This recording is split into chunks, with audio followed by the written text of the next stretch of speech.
지난주에 이어서 로마서 12장 1절 말씀을 중심으로 해서 오늘은 거룩한 몸, 거룩한 공동체라는 제목으로 같이 은혜의 말씀을 나누도록 하겠습니다. 다 함께 따라해 보실까요? 거룩한 몸, 거룩한 공동체. 지난주에 우리는 로마서 12장 1절을 시작하는 단어 그러므로라는 이 단어의 의미를 이해하기 위해서 바울이 왜 로마에 이 편지를 써보내야 했는지에 대한 대략적인 내용을 살펴보았습니다. 로마 교회는 원래 유대인들과 이방인들로 구성되어 있었습니다. 하지만 글라우디오 황제 때 일어난 유대인들의 폭동으로 인해서 황제는 모든 유대인들은 로마를 떠나라, 로마에서 나가라는 칙령을 세웠고 그 칙령으로 인해 유대인들이 로마에서 추방되었습니다. 이로 인해서 몇 년 동안 이 로마의 교회는 이방인들만 남게 되었습니다. 그러다가 한 5년 정도 지나서 이 글라우디오가 죽고 나서 그의 후임 네로가 황제에 등극하고서 이 글라우디오의 칙령을 철회하게 됩니다. 그렇게 해서 떠났던 유대인들이 다시 로마로 돌아오게 될 수 있었는데 그때 떠났던 유대인들이 로마 교회로 다시 들어오기 시작했습니다. 그로 인해서 로마 교회는 이방인들과 유대인들 사이에 갈등과 분열의 조짐이 보이기 시작합니다. 유대인과 이방인이라는 이 두 이질적인 집단이 한 공동체 안에 있다는 것은 상당한 긴장감이 흐를 수밖에 없는 상황이었습니다. 제가 아는 목사님이 교회에 담임 목사로 부임했는데 처음 부임할 때 그 교회는 한 50여 명 정도가 예배를 드리는 교회였습니다. 그런데 1년도 안 되어서 이 교회는 한 80명 정도가 예배를 드리는 교회로 성장했어요. 큰 성장을 했죠.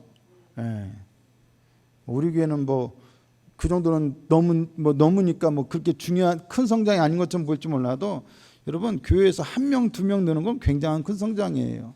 더군다나 요즘같이 성장이 멈춘 한국교회라고 하는 시대에 30명 정도가 늘었으니 어마어마한 성장이지요. 그런데 이게 그 목사님에게는 기쁨이 되기보다는 부담이 되는 일이 있습니다. 왜 그런가 하면 원래 출석하던 교회 성도가 50명이었는데 그 목사님 부임하고 거기에 안 나오던 성도들이 한 10여 명이 나왔고 예배를 안 드리던 분들이 이제 나오기 시작한 거예요. 그리고 그럼 나머지 20명은 어디서 왔느냐? 갑자기 외부에서 20명이 때로 몰려왔어요. 갑자기. 놀랍지 않나요? 우리도 한 20명 때로 몰려오면 좋겠네요. 그죠? 근데 이 때로 몰려온 이 20명이 좋기는 한데 좀 문제인 것이 이분이 이 담임 목사님이 섬기던 교회에 부목사로 섬기던 교회가 있는데 그 교회 담임 목사님과 이 성도들 간에 갈등이 생겨서 그 교회 많은 성도들이 교회를 나온 거예요. 근데 이 나온 사람들은 교회에 오랫동안 신앙생활했던 아주 그 교회밖에 모르는 장로님, 권사님, 나이 많으신 분들이에요.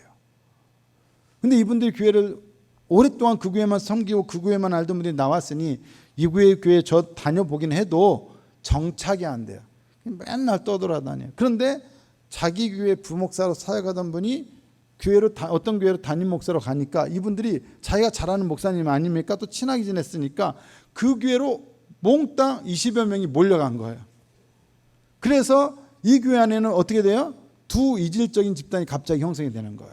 사람이 많이 와서는 좋은데 갑자기 두 이질적인 집단이 형성되니까 그냥 한 사람 따로따로 와서 20명이면 아무 문제가 없는데 똑같은 부류가 20명이 왔으니 어때요? 자기들끼리의 분위기가 있고 더군다나 이 교회는 조그만 교회고 서민들 그 교인들 대다수는 그냥 서민이에요. 평범한 서민인데 20명 정도 온 사람들은 강남에 잘 살던 사람들이에요. 그러다 보니 어때요? 완전히 이질적인 원래 교회 토박이와 새로 온 사람들, 좀 평범한 서민들과 좀 잘 사는 사람들, 이질적인 집단으로 확 나뉘니까 제가 그냥 농담 반 진담 반으로 목사님 부흥해서 좋겠어 그랬더니 꼭 그렇지만 않다는 거예요. 고민이 된다는 거예요. 이게 은근히 목사에게는 긴장이 되는 거예요. 이게 잘못 터지면 교회 내에서 갈등이 터지면 차라리 20여 명이 안 들어오는 것만도 못한 상황이 될 수 있다는 거예요. 이 상황을 조심조심 살펴보고 있는 거예요. 그래서 이 두 집단이, 이질적인 집단이 그 교회 안에서 잘 융화되도록 하는 게 지금 굉장히 큰 과제인 것이죠. 이와 같이 교회 안에 두 이질적인 집단이 있다는 것은 상당한 긴장감을 야기하는 일입니다. 유대인들과 이방인들, 원래는 같이 있었지만 한 5년 이상을 떠났다가 유대인들이 떠났다 들어오니까 이방인들끼리만 있던 분위기에 새로운 사람들이 들어오니까 어때요? 더군다나 유대인들이 들어오니까 갑자기 긴장감이 생기는 거예요. 다른 문화, 신앙에 대한 다른 관점, 그죠? 신학적인 견해에 다른 견해들이 생기니까 당연히 문제가 되는 거예요. 더군다나 이 유대인들이 로마에서 쫓겨나가니까 이방인들끼리만 있다가 어떤 생각이 듭니까? 이거 이방인들은 열심히 하나님을 믿고 교회가 성장하는데 유대인들은 예수님을 안 믿어요. 그러니까 하나님께서 이 유대인들은 하나님의 언약에서 제외시켜버린 건 아닐까? 이 글라우디오 황제의 칙령으로 인해서 로마에서 저들을 추방한 것은 그것에 대한 증거가 아닐까라는 생각을 하게 돼요. 이런 상황에서 로마에 편지를 왜 바울이 보냈겠어요? 그런 오해를 불식시키고 유대인과 이방인들 사이에 생기는 불필요한 갈등과 오해를 풀어야 할 거 아니에요. 그래서 복음에 대해서 설명을 하면서 그 복음 안에서 하나님의 구원 역사에서의 이 유대인들에 대한 역할과 위치가 무엇인지를 설명하고자 복음에 대하여 길게 설명했고, 그 결과로 나온 게 뭐다? 로마서였다. 그래서 로마서가 다른 편지에 비해서 길 수밖에 없는 거죠. 그런 내용을 지난주에 말씀을 같이 나누었죠. 그러니까 우리는 이 로마서를 읽을 때, 로마서를 사람들이 읽을 때 어떻게 보통 읽느냐, 이신칭이라든가 개인의 구원에만 초점을 맞춰서 로마서를 읽고 이해하고 적용해요. 근데 방금 말씀드렸듯이 로마서라고 하는 책 자체가, 이 편지가 쓰여졌던 배경이 이 로마 교회라고 하는 공동체적인 정황이 없이는 이해하기 어렵다는 거죠. 그러니까는 개인 구원에만 초점을 맞추기보다는 공동체적인 정황에 맞춰서 이 로마서를 이해할 필요가 있다는 거예요. 이신칭이라든가 믿음으로 의롭다함을 얻는다든가 개인의 구원, 이게 나쁘다는 게 아니라, 잘못됐다는 게 아니라, 그건 너무도 중요해요. 그건 너무 복음의 핵심이에요. 하지만 그것만을 보지 말고 공동체라고 하는 맥락에서 벗어나지 않는 안에서 그것들을 이해할 필요가 있다라는 것입니다. 그러므로 우리는 이 로마서를 이해할 때 공동체적인 정황을 염두에 두고 계속해서 로마서 12장의 내용을 살펴보고자 하는 것입니다. 먼저 로마서 12장 1절을 보시면 바울이 뭐라고 시작해요? 그러므로 시작하면서 하나님의 모든 자비하심으로 형제들을 권하면서 바울이 했던 첫 번째 말은 뭐예요? 너희를 권하느냐 하면서 첫 번째 하는 말이 뭐예요? 너희 몸을 하나님께 드리라는 거예요. 무엇을요? 너희 몸을. 여러분들은 여러분의 몸을 하나님께 드리고 계십니까? 아멘이십니까? 물론 여전히 조용하시군요. 여러분, 바울이 말하는 이 너희 몸은 무엇을 가리킵니까? 일반적으로 사람들은 이 몸을 우리들의 육신, 신체, 이것을 가리키는 것으로 이해합니다. 그렇다면 너희 그 몸이란 육체를 가진 사람들의 몸과 그 몸으로 살아가는 삶 전체를 가리키겠죠. 우리가 무엇으로 살아가? 이 세상을 몸으로 살아가잖아요. 몸으로. 몸과 삶을 가리키는 것으로 볼 수가 있습니다. 하지만 로마서를 읽을 때는 항상 무엇을 염두에 둬야 한다고요? 고려해야 한다고요? 로마 교회의 공동체적인 정황을 고려해야만 한다고 했죠. 그렇다면 그 사실을 유념한다면 바울이 말한 너희 형제들이라고 말한 너희는 누구예요? 네, 유대인들과 이방인들로 구성된 이질적인 두 집단으로 인하여 이제 막 뭐예요? 갈등과 긴장 국면이 형성되고 있는 바로 그 로마 교회를 가리키죠. 이해되시죠? 그러니까 너희 몸이라고 할 때 그것은 뭘 가리키냐? 이 이질적인 두 집단으로 형성되어 있는 로마 교회 전체를 가리키는 것으로도 볼 수가 있겠죠. 로마서 12장 4절에서 5절 한번 보세요. 한번 읽어보실까요? 시작. 우리가 한 몸에 많은 지체를 가졌으나 모든 지체가 같은 기능을 가진 것이 아니니 이와 같이 우리 많은 사람이 그리스도 안에서 한 몸이 되어 서로 지체가 되었느니라. 자, 한 몸에 몸은 하나예요. 근데 그 한 몸에 뭐가 많아요? 지체는 많아요. 팔도 있고요, 다리도 있고요, 머리도 있어요, 배도 있고 가슴도 있어요. 그죠? 귀도 있고 눈도 있고 다 다양해요. 그런데 뭐라고 그래요? 이와 같이 우리 많은 사람이, 여기서 우리 많은 사람은 누구예요? 이방인들만이에요? 유대인들만이에요? 아니죠. 이방인, 유대인 같이 있는 로마 교회죠. 그죠? 그러니까 많은 사람이란 유대인과 이방인 모두를 포함한 로마의 교회 공동체를 가리켜요. 그러니까 많은 사람이 무엇이 된다고요? 그리스도 안에서 뭐가 된다고요? 한 몸이 돼요. 이때의 몸은 뭘 가리키는 거예요? 분명하게 뭘 가리키는 거예요? 교회 공동체를 가리키는 표현이죠. 맞습니까, 여러분? 네. 그러니까 몸이란 한 사람의 개인적인 몸을 가리키는 것일 수도 있지만 또한 무엇을 가리키는 것이기도 해요? 공동체로서의 한 몸 된 교회를 가리키는 것일 수도 있다는 얘기입니다. 그러므로 바울이 말한 몸을 우리는 한 사람의 몸으로만 한정시켜서 이해하지 말고 확장된 몸으로서의 교회 공동체로도 이해할 필요가 있다는 얘기입니다. 로마서 12장 4절에서 5절에서 바울은 몸을 그리스도의 공동체로서의 교회를 지칭하는 말로 사용하고 있습니다. 그리고 무엇보다 그 이후의 내용을 로마서 12장 3절에서 13절까지의 내용을 집에 가서 읽어보시면 그 내용은 주로 어떤 내용이냐? 성도들이, 그러니까 유대인과 이방인들로 구성된 로마의 교회 성도들이 교회 안에서 어떻게 살아야 하는가를 제시하고 있는 내용이에요. 로마서 12장 이하의 내용을 그저 11장까지는 교리적인 내용, 12장부터는 실천이나 윤리의 내용으로 이해하고 이제 12장 이하의 내용은 세상에서 그리스도인들은 이제 어떻게 살아야 하는가로 이해하는 사람들이 대부분이에요. 하지만 다른 건 몰라도 로마서 12장 3절에서 13절까지의 내용은 다 뭐예요? 교회 안에서 어떻게 해야 하는가에 대한 내용이에요. 세상에서의 삶이 아니라 어디에서의 삶? 교회 공동체 안에서의 삶이라는 거죠. 그러니까는 지금 누구에게 하는 말이에요? 교회 공동체 안에 있는 유대인과 이방인들로 구성된 그 성도들에게 하고 있는 얘기라는 거예요. 너희들은 교회 안에서 어떻게 살아야 하느냐? 12장 그 3절에서 13절까지의 내용을 대략 보시면 이런 표현이 나와요. 5절에서는 너희가 한 몸이 되라는 말과 6절에서는 주신 은혜대로 받은 은사가 각각 다르다. 그러면서 또 무슨 말씀이 나오냐? 10절에 보면 형제를 사랑하여 서로 우애하고 존경하기를 먼저 해라. 그리고 12절에 소망 중에 즐거워하며 환난 중에 참으며 기도에 항상 있으며. 세상 속에서 우리가 기도하지만 주로 어디서 기도해요? 교회 안에서 믿는 사람들에게 하는 말이잖아요. 그리고 13절에 성도들의 쓸 것을 공급하며 손대접하기를 힘쓰라.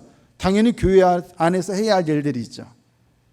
자, 그렇다면 로마서 12장 3절에서 13절의 내용이 세상이 아니라 교회에서의 성도들의 삶에 대해서 이야기하고 있다면 분명히 로마서 12장 1절에 나오는 그 몸은 한 개인의 몸만을 가리키는 것이 아니라 공동체로서의 몸, 한 몸 된 공동체를 가리키는 것으로 이해할 수 있다는 얘기입니다. 그러니까 한 사람의 몸을 한 개인으로서는 하나님께 드려야 한다는 것이고, 제물로서 공동체적으로 보면 공동체 전체가 한 몸으로 하나님께 제물로 드려지게 해야 한다는 얘기입니다.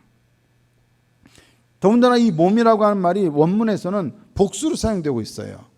그냥 우리 개역개정에서는 단수로 쓰여있지만 복수로 사용되고 있어요. 그 얘기는 곧 뭐냐? 로마의 그리스도인들이 속한 다양한 가정교회들을 가리키는 것으로 볼 수가 있지요. 바울이 이 편지를 쓴 목적이 이방인들과 유대인들로 구성된 로마의 가정교회들을 더 강력한 전체로 연합시키려는 것이었다면 몸에 대한 이러한 해석은 타당해 보일 수밖에 없다는 것입니다. 로마의 성도들이 비록 유대인들과 이방인 두 이질적인 집단으로 구성되었다 할지라도 자신들의 교회 공동체를 한 몸으로 이해할 때 그들은 훨씬 더 깊은 일치와 연합 속으로 들어갈 수 있습니다. 그렇다고 하여 개인이 가진 몸의 중요성과 가치가 사라지는 것은 결코 아닙니다. 우리가 한 몸 된 교회 공동체 안에서 참된 일치와 연합의 삶을 살아가려면 무엇보다 우리의 몸을, 한 사람의 몸인 우리의 몸을 먼저 교회 공동체 안에서 하나님께 드려야 합니다. 제물로. 그렇게 드리기를 힘쓰시기 바랍니다. 지난 주간 우리 교회는 뜻하지 않은 아픔을 당했습니다. 우리의 가족이자 성도님이셨던 고 김민정 집사님이 갑작스럽게, 정말로 갑작스럽게 하나님의 부르심을 받았습니다. 고 김민정 집사님은 제가 부임하고 얼마 안 돼서 부임 신방할 때 그때부터 마음이 쓰였던 분이었습니다. 몸도 좀 좋지 않으셨고 허리가 특히 안 좋으셨고 또 남편이나 자녀도 없었기 때문에 마음이 쓰일 수밖에 없었습니다. 목사의 입장에서는 가장 눈에 띄는 가장 작은 성도 중에 한 사람이었습니다. 마음 같아서는 어떻게 그분의 외로움을 덜어드리고 또 그분과 함께 얼마나 더 친하게 지낼 수 있을까를 생각은 늘 했습니다. 차도 마실 수 있으면 좋고 식사도 같이 하면 좋겠다. 늘 생각과 마음은 그랬습니다. 하지만 생각은 늘 하고 있었지만 결국 그렇게 자주 하지 못했습니다. 결국 아무리 마음이 있고 생각이 좋더라도 내 몸으로 행하지 않으면 아무 의미가 없는 거예요. 생각 속에서는 수도 없이 수백 번이고 차 마시고 식사했을 수 있어요. 그러나 내 몸은 한 번도 만나지 않았어요. 결국 우리는 생각과 마음으로 누구와 만나서 식사하고 차 마시는 게 아니고 교제하는 게 아니고 무엇으로 하는 거예요? 몸으로 하는 거예요. 몸으로 하라는 거예요. 몸을 하나님께 드린다는 것은 그런 의미예요. 생각과 마음으로 하는 게 아니에요. 몸으로 하는 거예요. 교회를 사랑해야지, 교회를 섬겨야지. 뭘로 해야 돼요? 생각과 마음만으로 하는 거예요? 아니죠. 몸으로 하는 거예요. 교회 와서 휴지라도 한번 줍고 저기 화단에 가서 잡초라도 한번 뽑는 것이 교회를 사랑하고 성도들의 식사 봉사를 해서 봉사하는 것이 교회를 사랑하는 거고 내 몸으로 여러 가지 봉사하는 게 사랑하고 섬기는 것이죠. 교회 공동체 안에서 우리는 생각과 마음으로 교제하고 연합하는 것이 아니라 몸으로 함께 교제하고 연합하는 겁니다. 아무리 좋은 생각이 많다 할지라도 한갓 생각만으로는 연합과 일치, 섬김의 삶, 교제의 삶이란 불가능합니다. 교회 공동체 안에서 우리는 몸으로 하나 되고 몸으로 섬기고 몸으로 사랑하며 몸으로 봉사하고 헌신합니다.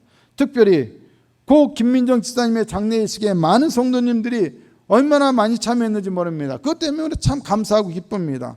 마음과 생각으로는 장례식에 가야 하는데 하고 몸이 오지 않으면 아무 의미가 없는 것이죠. 우리가 교회 공동체를 위해서 하나님에 드려야 할 것은 단지 우리의 생각이나 마음이 아니라 뭡니까? 마음과 생각과 함께 더불어 우리의 몸을 드려야 돼요. 몸을 드리지 않으면 생각이 있어도 의미가 없습니다. 드리다라고 하는 말은 하나님께서 우리의 주인이시라서 그 주인께 우리의 모든 것을 드린다는 뜻이에요. 내 것이 내 것이 아니라 누구 것? 하나님 것. 누구의 몸이? 하나님 것이다. 나의 몸이. 드리라는 것입니다. 우리는 우리 각자의 몸을 들여 우리의 몸된 교회가 하나님께 바쳐지는 제물이 되게 해야 한다는 것을 기억해야 합니다. 그런데 그 제물은 어떠한 제물이어야 한다라고 오늘 우리들에게 말씀해 주고 있습니까? 로마서 12장 1절을 다시 보면 자, 노란색 글씨로 쓰여져 있는 표시로 되어 있는 부분만 한번 읽어보실까요? 시작. 하나님이 기뻐하시는 거룩한 산 제물. 자, 여기에는 세 가지의 형용사가 나오죠. 뭐뭐가 나옵니까? 첫째, 기뻐하시는 거룩한 산. 그러니까 우리가 드려야 할 우리의 몸을 어떤 제물로? 하나님이 기뻐하시는 제물로, 거룩한 제물로, 산 제물로 바쳐야 한다는 것입니다. 아멘. 로마서 12장 1절은 유대인과 이방인이 메시아의 주권 아래서 참 하나님을 예배하는 가운데 함께 연합하는 모습을 상상하고 있는 것 같습니다. 따로따로가 아니라 함께 연합하는 것. 제가 부산에 와서 자주 먹는 음식 중에 하나가 돼지국밥입니다. 근데 돼지국밥 손님이 와가지고 저번에 어디 광안리 가서 좀 나름 평점이 좋아서 갔죠. 근데 가서 내려주고 주차를 하느라고 제가 딴 데로 주차하고 왔더니 그 사람들이 이미 손님들이 음식을 주문했어요. 돼지국밥을 주문했어요. 근데 이분들이 따로 국밥을 안 시킨 거야. 국밥 안에 밥이 다 있는 거예요. 근데 저는 따로 국밥을 좋아하거든요. 그 사람들은 연합을 좋아하는가 봅니다. 저는 따로를 좋아하고. 근데 사실은 음식이야 뭐 상관없어요. 근데 중요한 거는 교회 안에서는 유대인과 이방인이 따로따로가 되어서는 안 된다는 거예요. 연합해야 한다는 거예요. 연합해야 한다는 거예요. 로마서 9장 4절을 보시면 이스라엘의 특권 가운데 하나로 예배를 이야기하고 있어요. 하나님께서 그들에게 준 특권 중에 하나가 예배였어요. 그런데 바울은 이 예배가 유대인들만의 예배, 이방인들의 예배 혹은 따로따로 예배가 아니라 유대인과 이방인 둘 다를 포함하는 그리스도인 모두에 의해서 드려져야 한다는 그런 식으로 생각을 하고 말을 하고 있다는 얘기예요. 제물을 하나님께 드리려면 무엇보다 제물은 온전해야 합니다. 점과 흠이 없어야 하고 건강한 상태여야 합니다. 우리의 몸을 하나님께 거룩한 제물로 드리고자 한다면 건강하고 온전해야겠죠. 마찬가지로 교회로서의 몸도 하나님께 제물로 드리려고 한다면 건강한 공동체여야겠죠. 이방인들과 유대인들의 갈등으로 인한 아픔과 상처가 그 교회 안에 있다면 건강한 겁니까? 온전한 겁니까? 병든 거죠. 아픈 거죠. 점과 흠이 가득한 거죠. 그것을 하나님께서 기쁘게 받으실 수 있습니까? 그럴 수 없죠. 몸의 건강을 위해서는 건강한 습관과 훈련이, 적절한 훈련이 필요합니다. 마찬가지로 건강한 공동체를 만들기 위해서도 바르고 좋은 공동체적인 훈련과 습관이 필요합니다. 우리는 몸으로 서로를 사랑하고 섬김으로써, 몸으로 함께 만나 교제함으로써, 몸으로 함께 봉사하고 일함으로써 공동체적인 좋은 훈련과 습관을 형성할 수가 있습니다. 몸으로 하는 거예요. 마음으로만 하는 게 아니에요. 특별히 그 중에서도 정말 중요한 습관은 어떤 습관이냐? 바로 이런 것입니다. 히브리서 10장 25절입니다. 모이기를 피하는 어떤 사람들의 습관과 같이 하지 말고 오직 권하여 그날이 가까움을 볼수록 더욱 그리하자. 정말 우리 그리스도인들이 참된 한몸 공동체가 되려면 가장 중요한 습관 중에 하나는 뭐예요? 모임을 패하는 습관이 아니라 모이는 습관이에요. 여러분 언제 모이십니까? 주일 예배 때만 모이십니까? 주일 예배만 있는 게 아니죠.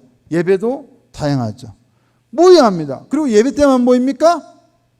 누군가가 어려움을 당했어도 모이고, 좋은 일이 있어도 모이고, 뭔가 교회를 위하여 봉사할 때도 함께 모이고, 구역 예배로도 모이고, 항상 우리는 모이기를 힘써야 할 줄로 믿습니다. 몸으로 모이는 것이죠. 마음으로만 다 함께 가 있어 의미가 없는 거예요. 여러분, 우리 아이들이 우리 부모에게 무엇을 해줘서 기뻐하는 경우도 있을 수 있으나 대체적으로 아이들이 부모에게 주는 기쁨은 왜 줍니까? 무엇 때문에 기쁨을 줍니까? 그냥 무엇을 해서라기보다는 존재하는 것 자체가 기쁨이에요. 아들이 있고 딸이 있다는 것 자체가 기쁨이에요. 그냥 태어나 준 것 자체로 기쁨이에요. 그래가지고 항상 그러잖아요. 한 3살 때까지 자기의 평생 부모한테 할 효도의 한 50% 이상을 한다고 하잖아요. 그죠? 어쨌든 간에 태어나 준 것만 해도 행복이죠. 마찬가지예요. 우리가 하나님 앞에서 뭔가 대단한 일을 해서가 아니라 가족으로 공동체로 하나된 몸으로 공동체로 하나님 앞에 있는 것만으로도 하나님께는 기쁨이에요. 우리가 모일 때 몸으로 모여서 한 몸된 공동체를 이룰 때 공동체로서의 우리의 존재 자체가 이미 하나님께 기쁨이라는 거예요. 우리가 뭐 대단한 일을 해서 하나님을 기쁘시게 할 수 있습니까? 아니죠. 우리는 무엇을 해도 하나님의 영광에 이룰 수 없습니다. 근데 우리가 서로 다름에도 불구하고 함께 모여 예배하고 한 몸된 공동체를 이루는 것 자체가 하나님께는 뭐다? 기쁨이다. 이방인과 유대인으로 구성된 로마 교회가 그 차이와 이질감 때문에 함께 모이기를 피하고 서로를 보지 않으려 한다면 아무리 예수를 믿고 교회로 존재한다고 해도 하나님은 기쁘지 않으셨을 것입니다. 하지만 서로의 차이에도 불구하고 그 이질감에도 불구하고 그것을 억누르고 함께 모이려 할 때, 함께 모여 예배하려 할 때 하나님은 그 자체로 충분히 기뻐하실 것입니다. 하나님의 의로 인해서 우리는 하나님께 받아들여진 존재가 되었습니다. 마찬가지로 우리는 서로를 믿음 안에서 용납하고 받아들여야 합니다. 우리의 다름 때문에 서로를 미워하거나 피하는 것이 아니라 받아들여야 합니다. 그게 하나님이 기뻐하시는 공동체가 되는 것입니다. 하나님께 드리는 예배와 말씀에 대한 순종을 통한 그리스도인들의 거룩과 연합은 정말로 하나님을 기쁘시게 하는 것입니다. 무엇이요? 거룩과 연합이요. 연합과 일치요. 우리는 서로 너무 다릅니다. 여러분 옆에 보세요. 앞뒤 사람들을 보세요. 여러분 자신과 똑같이 생겼습니까? 많이 다르죠. 생긴 것도 다르고 성격도 다르고 생각도 달라요. 우리는 결코 같지 않습니다. 단 한 사람도 같지 않습니다. 심지어 오랫동안 함께 살았던 부부라 할지라도 결코 같지 않습니다. 그렇죠? 부부는 결코 같지도 않고 맞지도 않습니다. 어떻습니까? 부부는 로또와 같죠? 하나 그거 한 번 안 맞잖아요. 안 맞아도 너무 안 맞는 게 부부예요. 그런데 여러분, 우리는 서로 안 맞아서 안 맞기 때문에 하나의 몸이 아닌 것이 아니에요. 잘 안 맞더라도 부부이기 때문에 한 몸인 것이죠. 마찬가지로 우리가 그리스도 안에서 함께 하나님의 가족으로 형제들로 부름받았기 때문에 바울이 형제들이라고 부르는 그러한 가족이 되었기 때문에 교회는 한 몸인 거예요. 우리의 인격적인 기질과 성향과 삶의 가치관이 맞고 안 맞고는 중요하지 않아요. 우리가 그리스도를 함께 믿는 형제와 자매라는 것이 중요한 것입니다. 고 김민정 지사님의 장례 예식 이틀 동안 치르는 동안 우리 교회 성도님들이 참 많이 참여해 주셨습니다. 부고를 다른 쪽에는 많이 알리지도 않았던 것 같아요. 거의 우리 교회에만 알린 것 같고 문상 오는 사람도 거의 우리 교회 성도들 외에는 없었던 것 같습니다.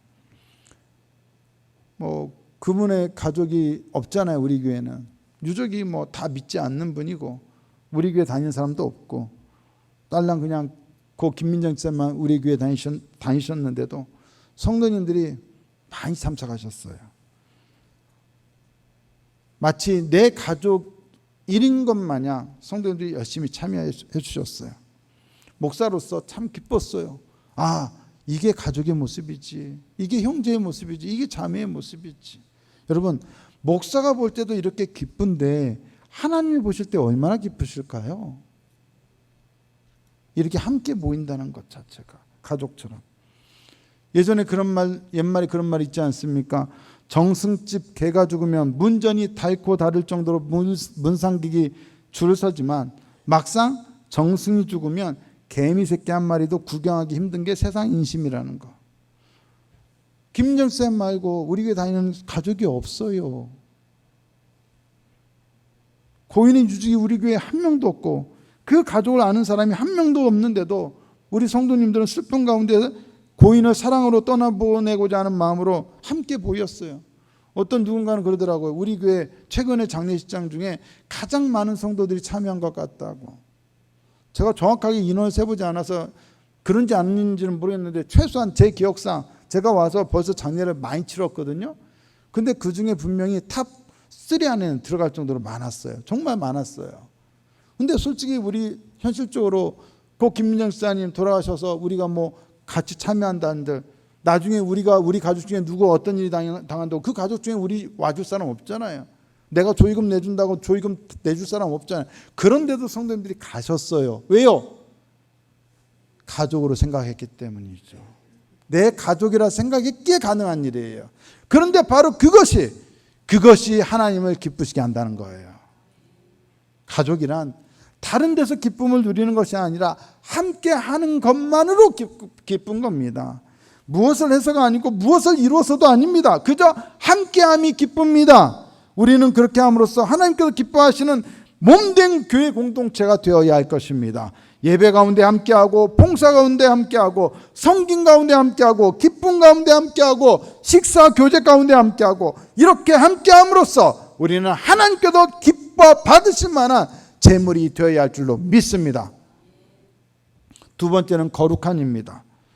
거룩하다는 것은 한편으로는 깨끗하고 정결하다는 것을 의미하고 다른 한편으로는 구별되었다는 것을 의미합니다. 하나님의 제물이 되어야 할 몸된 공동체는 거룩해야 합니다. 깨끗해야 하고 구별되어야 합니다. 하나님께 드리는 제물이 제물인 우리의 몸이, 또 교회라는 몸이 불순물 때문에 끔찍하게 훼손된다면 하나님께서 기쁘게 받으실 만한 거룩한 제물이 될 수 없습니다. 우리는 우리 자신의 몸이 죄로 더럽혀지지 않도록 조심해야 합니다. 또한 공동체로서의 우리의 몸된 교회가 죄로 오염되지 않도록 주의해야 합니다. 바울시대 로마 교회의 몸들임을 훼손시켰던 주된 원인은 바로 교회 안에 있던 유대인과 이방인 사이의 갈등과 분열이었습니다.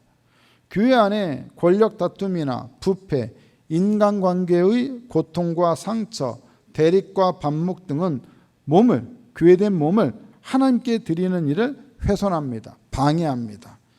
오늘날 교회의 분열된 모습 때문에 세상을 향한 그리스도인들의 증인된 삶이 얼마나 그 신뢰성을 잃고 있습니까?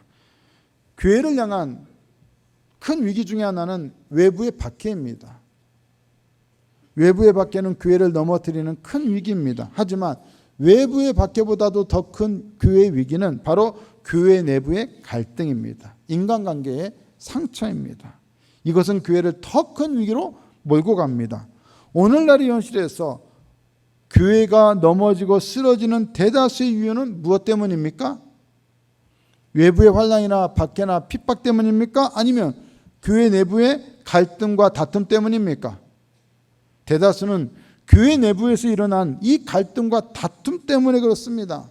그러한 내부적 갈등은 공동체로서의 몸을 하나님이 받으실 만한 거룩한 제물로 드리지 못하도록 방해합니다.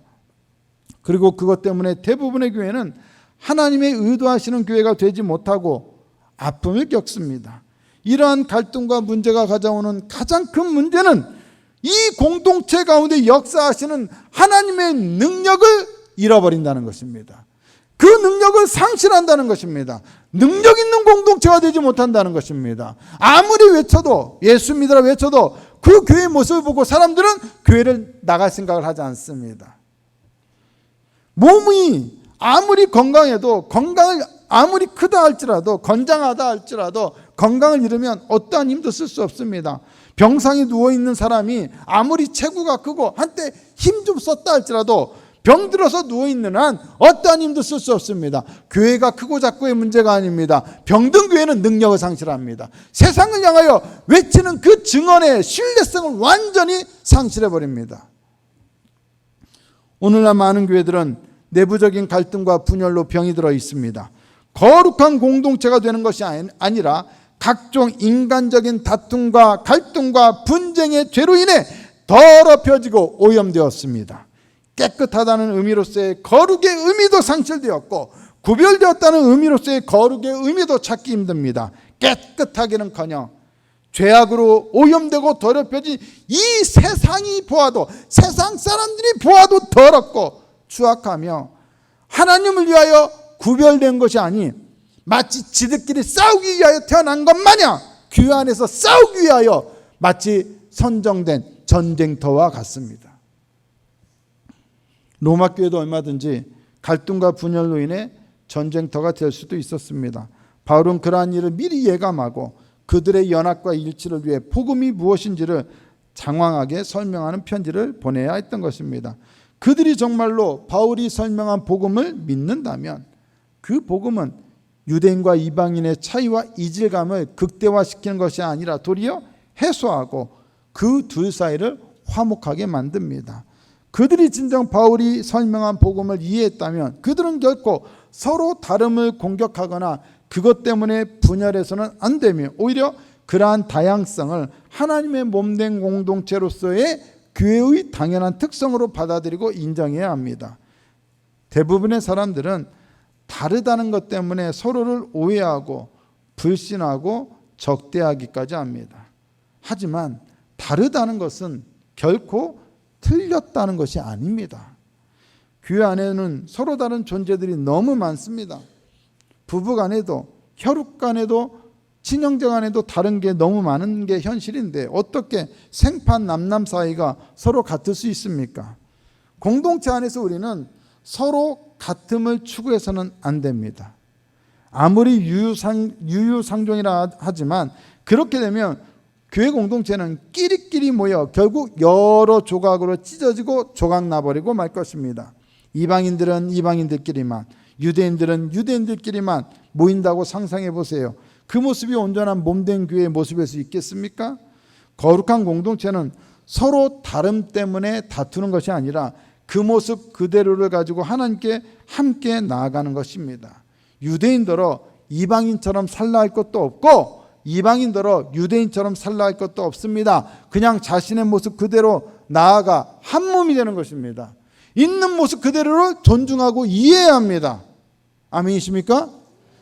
저보고 황 목사 보고 다른 어떤 목사처럼 되주세요라고 하면 받아들이기 어렵습니다. 마찬가지로 한누리교회 성도들에게 다른 어느 교회 성도처럼 되어주세요라고 한다면 받아들이기 어렵습니다. 있는 모습 그대로로 존중하고 이해해야 합니다. 우리 가운데는 신학적인 입장과 신앙적인 색채가 서로 다르고 은사도 다르고 출신 지역과 정치적 색깔도 다르고 의견과 생각과 많은 것들이 다른 사람들이 우리 안에 많이 모여 있습니다. 그래서요, 이렇게 서로 달라서요. 그랬어요. 뭐가 문제입니까? 문제입니까? 다른 것이 문제입니까? 문제입니까? 아닙니다. 전혀 문제가 아닙니다. 다르기 때문에 우리는 한 몸이 될 수 없는 것이 아니라 다르기 때문에 우리는 한 몸이 될 수 있습니다. 한 몸 안에는 다양한 지체들이 있습니다. 그것처럼 우리는 한 몸 안에서 서로 다른 한 몸을 이루되 서로 다른 지체들이 되면 되는 것입니다. 나와 다른 사람을 보는 시각이 달라져야 합니다. 거룩해져야 합니다. 깨끗하고 구별되어야 합니다.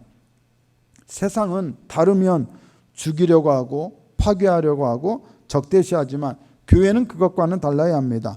그것이 바로 깨끗함이요 구별됨입니다.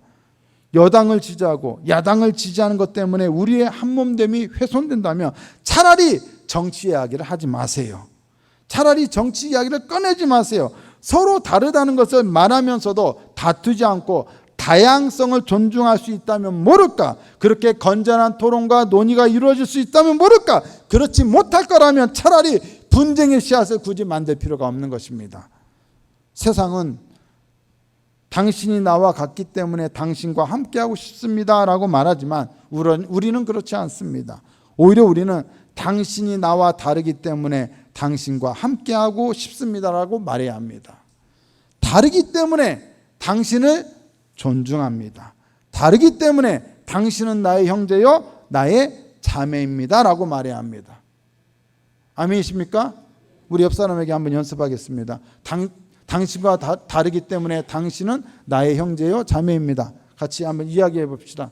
다르기 때문에, 나와 다르기 때문에 당신은 나의 형제요 나의 자매입니다. 네, 결코 같아서가 아닙니다. 다르기 때문에 우리는 서로를 존중하는 겁니다. 우리 안에 서로 다른 다양한 지체를 허락하신 분이 누구이기 때문입니까? 하나님 때문이에요. 같은 것을 허락한 것이 아니라 다른 자들을 우리에게 지체로서 허락하신 분은 하나님이세요. 나는 나와 다른 사람을 존중해야 합니다. 여러분, 목회라는 게 바로 그런 거예요. 나와 똑같은 생각을 가진 사람들만 있다면 어떻게 공동체의 발전이 있을 수 있습니까? 저는 당연히 의견이 다양한 것은 비난받을 일이 아니라 존중받아야 할 일이라고 생각합니다. 작은 의견조차, 소수 의견조차 귀 기울여 들을 줄 알 때 성령은 그 공동체 안에서 놀라운 일을 이루어 가실 것입니다. 작은 자의 목소리, 작은 목소리에 귀를 기울이는 공동체야말로 진정한 한몸된 공동체입니다. 거룩한 공동체입니다. 작은 목소리를 압살하지 않는 공동체야말로 건강하고 거룩한 공동체입니다.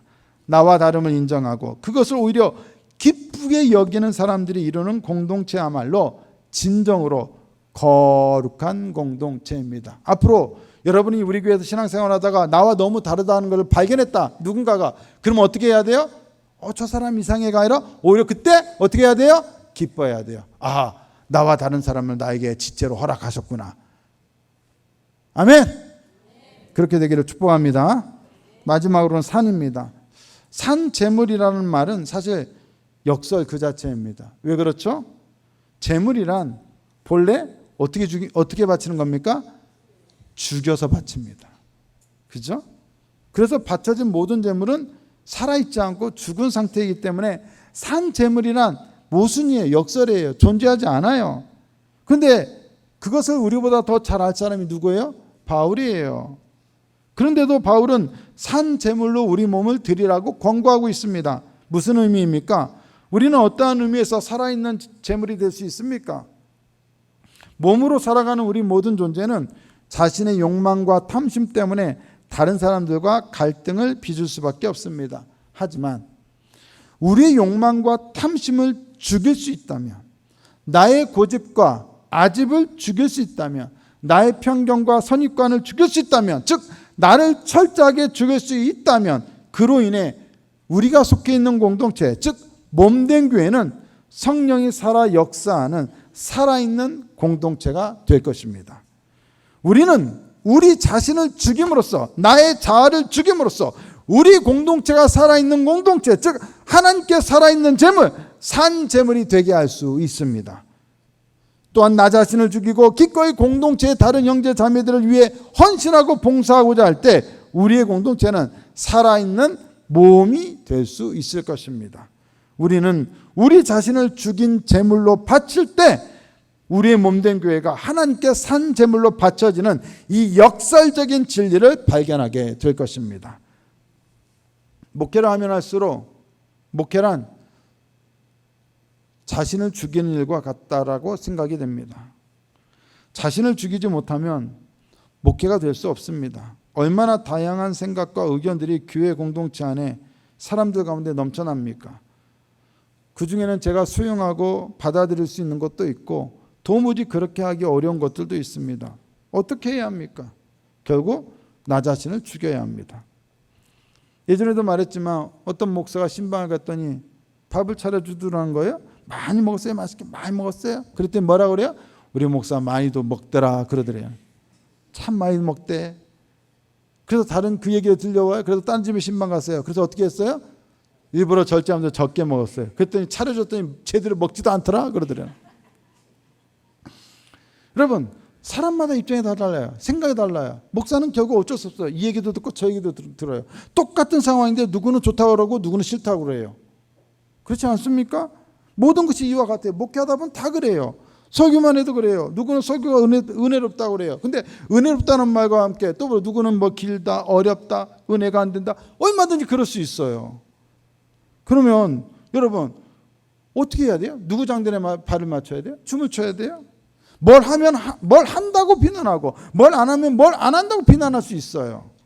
한 개의 입에서 나온 목소리들은 모아져서 이제 뭐가 돼요? 수십 개, 수백 개의 목소리가 돼요. 누구 장단에 춤을 추고 누구의 의견을 수용해야 합니까? 여러분 그러다가 정말로 화병 나지 않겠습니까? 그래서 정답은 뭐예요? 자기를 죽이는 수밖에 없어요. 죽이지 않으면, 나를 죽이지 않으면 공동체가 살지를 못해요. 그냥 그 모든 것에 일일이 감정적으로 대응하고 할 말 다 해버리면 어떻게 될까요? 공동체는 안수라장이 돼요. 다 대응하면 결국 자기 자신도 상처받고 성도들도 상처받고 그리고 공동체가 상처를 받아요. 죽이지 않으면 공동체는 살지 못합니다. 내가 죽을 때 오히려 나는 살게 되고 공동체도 살게 돼요. 그게 산 제물이 될 수 있어요. 마찬가지로 목사만이 아니에요. 성도들도 죽어야 돼요. 여러분 좀 뭔가 싫은 소리, 불평의 소리, 원망의 소리 하고 싶어도 입이 근질근질하죠. 전혀 아닌 것처럼 하지만 여러분의 입이 지금 근질근질하잖아요. 여러분 근데 그 근질근질한 입을 좀 죽이시고 못된 성질도 좀 죽이시고 자기만의 온고집, 똥고집을 좀 죽여야 합니다. 그래야 나도 살고 우리 교회도 삽니다. 신앙의 원리란 언제나 죽어야 산다는 것입니다.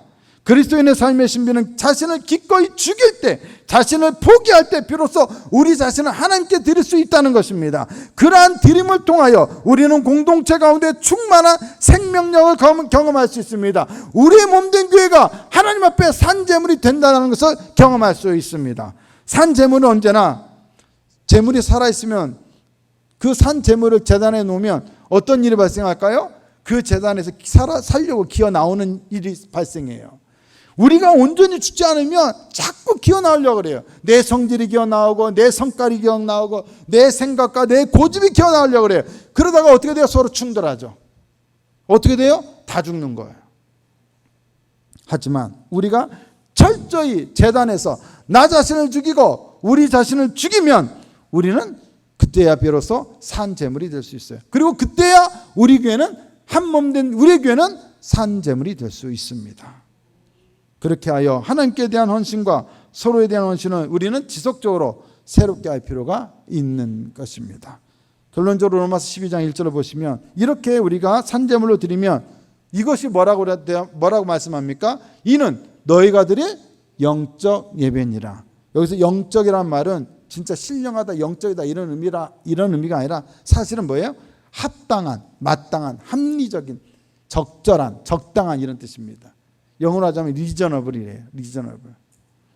이렇게 우리가 우리 자신을 하나님이 기뻐하시는 거룩한 산제물로 드리는 것이 우리가 하나님께 마땅히 드려야 예배라는 거예요. 뭐 찬양을 열심히 해라, 기도를 많이 해라, 설교를 은혜롭게 듣거나 말해라, 선포해라, 이게 아니라 너희 몸을, 교회 공동체를 유대인과 이방인들로 구성된 서로 이질적인 집단으로 갈등과 분열이 있는 공동체를 온전히 하나 되어서 하나님이 기뻐하시는 거룩한 산제물로 드리는 것이 너희가 드려야 할 마땅한 예배다 이거예요. 그렇게 되지 않은, 그런 제물이 되지 않은 상태에서 교회가 아무리 은혜로운 예배를 드리고 아무리 멋진 찬양을 하고 아무리 멋진 설교를 해도 그것은 하나님께서 받으시는 합당한 예배가 아니라는 거예요. 먼저 교회가 교회됨을 회복할 때 우리의 예배는 예배가 될 수 있어요. 우리 신앙은 신앙이 될 수 있어요. 한번 앞에 한번 읽어보실까요? 성령이 교회되게 하신 것을 힘써 지키라. 아멘. 성령이 우리를 교회되게 하신 것을 힘써 지킬 때 우리는 그때 비로소 온전한 예배를 하나님께 올려드릴 수 있게 되는 것입니다. 그런 한 몸된 공동체를 이루는 우리 모두가 되기를 바랍니다. 그러한 산 제물을 하나님께 올려드림으로써 주님께서 기뻐 받으시는 예배자가 되는 우리 교회 공동체요 모든 성도들이 될 수 있기를 다시 한번 예수님의 이름으로 축복합니다.